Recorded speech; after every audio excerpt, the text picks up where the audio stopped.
Уважаеми дами и господа общински съветници, ще прочета декларация от името на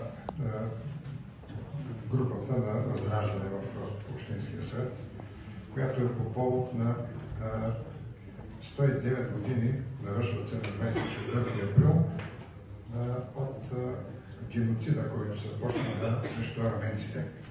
На 24 април 1915 година е мрачна дата за нашите братя арменци и християнството като цяло. Това е начало на заличаването на християнството в Османската империя преди повече от 100 години. Геноцидът започва през 1915 година. Арестите на 235 арменски интелектуалци в Цариград и за една година достига до 1,5 милиона избити и депортирани арменци. Една част от тях са приети през 1915 година като бежанци от България. Българите и арменците са братски народи от векове за векове. Първите арменци по нашите земи са павликяните, които създават настоящите български села и градове, като Павликени, Трънчовица, Ореш и Белене. Общи национални герои на България и Армения са генералите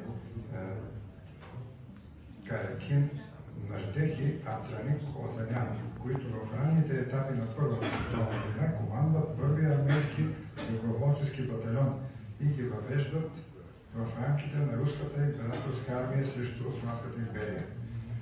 Създаден е род от 120 души с арменско знание и арменски воеводи.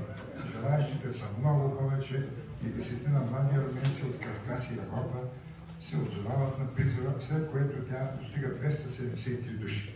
На 16 октомври 1912 година тази рота е замислена в състава на 12-та Лозенградска дружина с командир генерал Никола Ганев.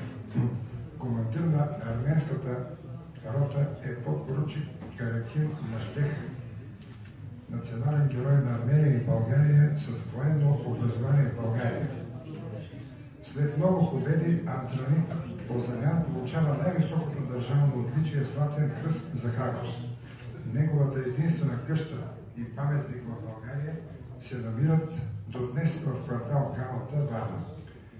Арменците и в частност арменския патриарх в Цариград. Колеги, моля да вземем местата си в залата от уважение към този, който чете декларацията. За създаването на автокефална българска църква и за пореден път укрепват непреходната връзка между народите. 109 години по-късно почитаме жертвите на арменския геноцид.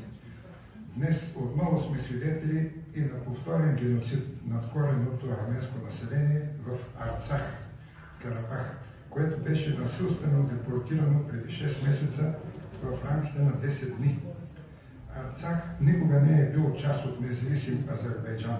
Винаги е имал почти изключително арменско население. Бил е част от Армения или е бил отделна арменска държава в историята.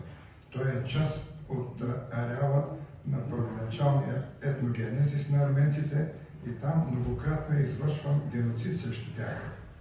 През дългата си история арменският народ е създал десетки хиляди ръкописи, построили паметници, училища, църкви.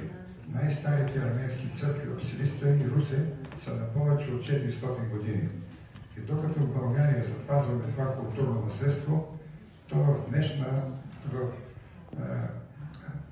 днешната изконни арменски територии те са заличавани. Арменците са дълбоко интегрирани в българското общество. Те имат своите културни организации, църкви, училища, паметници и културни мероприятия, чрез които съхраняват своята идентичност. Нашите църкви са сестрински и съществува интензивен контакт между тях. Арменският върховен католикос винаги изпраща поздравления по случай българските празници или съболезнования, когато почина негово високосветейшество патриарх Неофит. Народите ни имат древна история и тежка орисия. Затова сме братя в Христа, които се подкрепят в добро и лошо. Нека почетем с едноминутно мълчание, уважаеми дами и господа, жертвите на геноцида над арменците в Османската империя. Поклон и вечна памет!